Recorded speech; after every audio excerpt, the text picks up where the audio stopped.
Hello friends, ഇന്ന് നമ്മൾ നോക്കാൻ പോകുന്നത് നമ്മുടെ വീടിൻ്റെയൊക്കെ പ്ലംബിങ് ചെയ്യുന്ന സമയത്ത് 3/4 ഇഞ്ച് ഫിറ്റിങ്സുകളിൽ നമ്മൾ 3/4 ഇഞ്ച് ഫിറ്റിങ്സാണ് നമുക്കിന്ന് പരിചയപ്പെടാൻ പോകുന്നത്.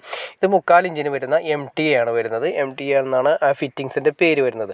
അതായത് അകത്ത് ത്രെഡ് വരുന്ന രീതിയിൽ, പുറത്ത് ത്രെഡ് വരുന്ന രീതിയിൽ, അകത്ത് നമുക്ക് പേസ്റ്റിങ് രീതിയിൽ, ഒരു അറ്റത്ത് പേസ്റ്റിങ്, ഒരു സ്ഥലത്ത് നമ്മുടെ ത്രെഡ് വരുന്ന രീതിയിലാണ്. അതിൻ്റെ കറക്റ്റായിട്ട് മാർക്ക് ചെയ്തിരിക്കുന്നത് നിങ്ങൾക്ക് കാണാൻ സാധിക്കും.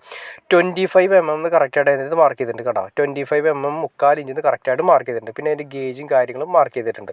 അതുപോലെ തന്നെ ഇത് 3/4 ഇഞ്ച് T ആണ് വരുന്നത്. അതായത് ഇതിൻ്റെ അകത്ത് തന്നെ മാർക്ക് ചെയ്തേക്കണ്ട 25 അതിൻ്റെ ഗേജും കാര്യങ്ങളും, ഇതിൻ്റെ 10 kg കാര്യങ്ങളൊക്കെ ഗേജും കാര്യങ്ങളും എഴുതിയിട്ടുണ്ട്.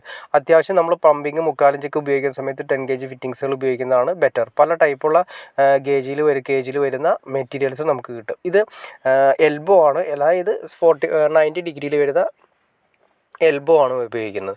അതായത് ഇനി അടുത്ത് വരുന്നത് വെച്ചാൽ 3/4 ഇഞ്ച്. ഇത് 45 കണ്ടാൽ നിങ്ങൾക്ക് അറിയാൻ പറ്റും. 45ൻ്റെ ആംഗിൾ ആയതുകൊണ്ടാണ് 45 എന്ന് ഫിറ്റിങ്സിൻ്റെ പേര് കൊടുത്തിരിക്കുന്നത്. ഇത് 16 kg ആണ് ഉപയോഗിക്കുന്നത്. അതായത് ഇത് കുറച്ചുകൂടി നമ്മൾ നേരത്തെ കണ്ട ആ ഗ്രേനേക്കാൾ കുറച്ചുകൂടി ഹൈ ക്വാളിറ്റിയും അതുപോലെ തന്നെ കുറച്ച് റേറ്റ് കൂടിയ മെറ്റീരിയലാണ്. അത് കാണുമ്പോൾ തന്നെ നമുക്ക് മനസ്സിലാക്കാൻ സാധിക്കും. മറ്റേത് നമ്മൾ 10 ആണ് ഉപയോഗിച്ചെങ്കിൽ ഇത് 16 ആണ് ഉപയോഗിക്കുന്നത്. ഇത് ബെൻഡാണ് വരുന്നത്.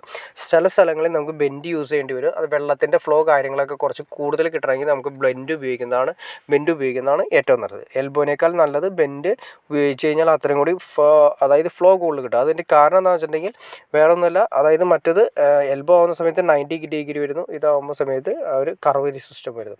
ഇത് 1/4 റെഡ്യൂസർ എന്നാണ് പറയുന്നത്. അതായത് 1 ഇഞ്ച് പൈപ്പിൽ നിന്ന് നമുക്ക് 3/4 ഇഞ്ച് പൈപ്പ് ആക്കി കുറയ്ക്കുന്നതിന് വേണ്ടിയിട്ട് ഉപയോഗിക്കുന്ന റെഡ്യൂസറാണ് ഇത് വരുന്നത്. ഇതുപോലെ തന്നെ ബുഷും വരുന്നുണ്ട്. അതിൻ്റെ കറക്റ്റായിട്ട് അതിൻ്റെ കാര്യങ്ങൾ മാർക്ക് ചെയ്തിട്ടുണ്ട്. ഇത് 1.5 ഇഞ്ച് പൈപ്പിൽ നിന്നും 1 ഇഞ്ചായിട്ട് കൺവേർട്ട് ചെയ്ത് വരുന്ന ബുഷാണ് വരുന്നത്. നമ്മൾ നേരത്തെ റെഡ്യൂസർ എന്ന് പറഞ്ഞു, ഇത് ബുഷ്. ഇത് ഫിറ്റിങ്സിൻ്റെ അകത്താണ് പോകുന്നത്, അതുകൊണ്ടാണ് അത് ബുഷ് എന്ന് പറയുന്നത്.